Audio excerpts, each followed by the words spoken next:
रमेश विश्वास कुमार, जिन्होंने प्लेन हादसे में जीती जिंदगी की जंग, कुदरत के करिश्मे से बची जान, सामने आकर बताई विमान हादसे की पूरी कहानी। गुजरात के अहमदाबाद में एक भयावह विमान हादसे ने पूरे देश को हिलाकर रख दिया। एयर इंडिया की फ्लाइट जो अहमदाबाद से लंदन के लिए उड़ान भर रही थी, टेक ऑफ के कुछ ही सेकंड बाद मेघानी नगर के रिहायशी इलाके में दुर्घटनाग्रस्त हो गई। इस विमान में 230 यात्री, 12 क्रू मेंबर सवार थे।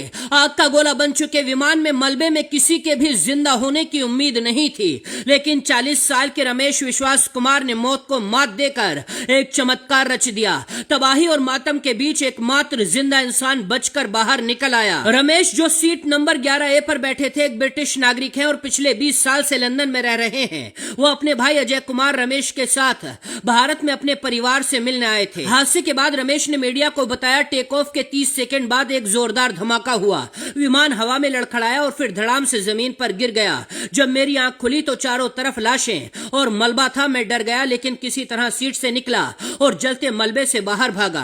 उनके चेहरे और पैरों पर चोट के गंभीर निशान हैं, फिर भी वो लंगड़ाते हुए घटनास्थल से बाहर निकल आए। रमेश का ये बचाव किसी दैवीय चमत्कार से कम नहीं है। पुलिस कमिश्नर के अनुसार रमेश और एक अन्य यात्री ही इस हादसे में जिंदा बचे हैं।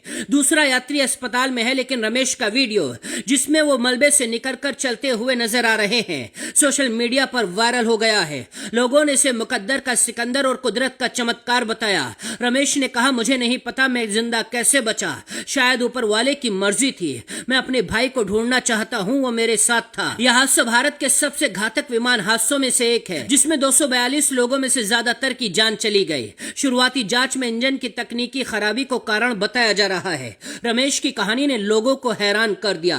एक स्थानीय निवासी ने कहा, विमान आग का गोला बन गया था, कोई कैसे बच सकता है, ये भगवान का करम है। दूसरी तरफ इस विमान हादसे ने पूरे देश को हिलाकर रख दिया है। टाटा कंपनी ने सभी मृतकों को 1-1 करोड़ रुपए देने का ऐलान किया है। घायलों का इलाज मुफ्त में कराया जाएगा और जिस बिल्डिंग पर विमान गिरा, उस बिल्डिंग का निर्माण भी टाटा कंपनी ही कराएगी।